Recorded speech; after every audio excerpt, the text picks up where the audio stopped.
Hello everyone, welcome to our channel education hotspot. तो आपके IGNOU MA sociology के first year subject MSO 2 की अगर हम लोग बात करें तो यहाँ पे देखिए एक टॉपिक जो प्लेलिस्ट में अवेलेबल है, दैट इज क्वेश्चन नंबर 2। जो प्लेलिस्ट की सेकंड वीडियो है that is related to epistemology. वहाँ पे मैंने आपको डिटेल में एपिस्टेमोलॉजी एक्सप्लेन किया है।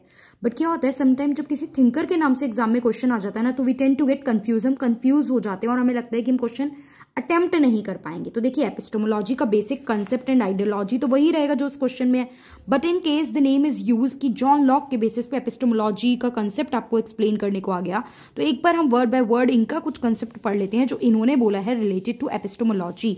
तो इन्होंने क्या बोला, इन्होंने ये बोला है कि जो ह्यूमन का माइंड होता है ना, it is like a white paper. उसमें पहले से कुछ भी नहीं होता है। जो भी वो अपनी लाइफ में एक्सपीरियंस करता है, जो भी वो चीज़ें फील करता है, उसके अकॉर्डिंग वो अपने थॉट प्रोसेस बनाता है, उसके अकॉर्डिंग वो चीज़ें ऑब्जर्व करता है।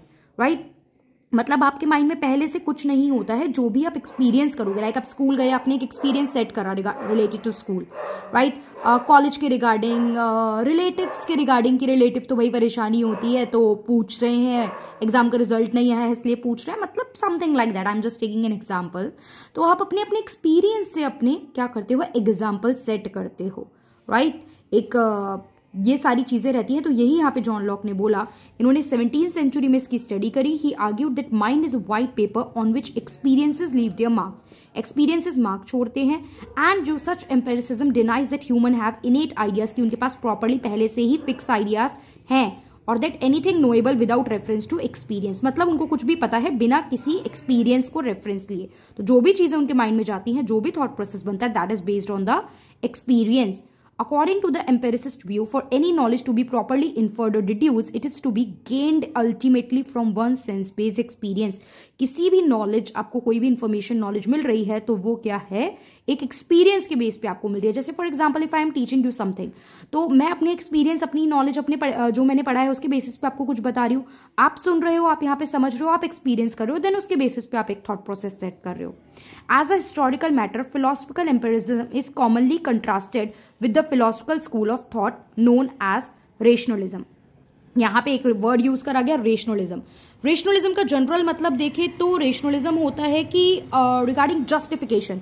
हम कहते हैं ना रेशनल होके सोचो, मतलब एक थॉट प्रोसेस मत लेके चलो। रेशनल मतलब ना इधर की ना उधर की, एक न्यूट्रल थॉट प्रोसेस आपको रखना चाहिए, which is very broad term. asserts that much knowledge is attributable to reasons independently of the senses. Knowledge is based on certain reason. आप कह रहे हो ऐसा होता है तो give the reason for that.